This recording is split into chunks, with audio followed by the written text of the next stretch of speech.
batong kidlat po na hugis chilsil na Generalis po siya. Ito po siya, maliit. Hugis chilsil na batong kidlat. Ito po siya. Bali dati kulay green po ito, naging itim na po siya sa katagalan.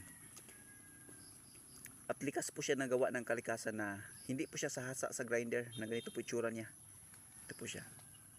Ganito po yung klase na batong kidlat. Generalis po siya. Sa mga hindi po naniwala sa mga batong kidlat po, ito po ay totoo po talaga.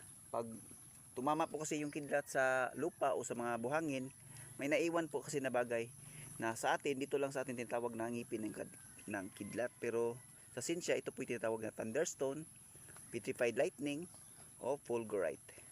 Na may gamit po siya sa pang-spiritual po. So sa pang-spiritual. Ginagamit po siya sa pang-depensa po. Ito po siya. Likas na gawa ng kalikasan. Hindi po siya hasa sa grinder.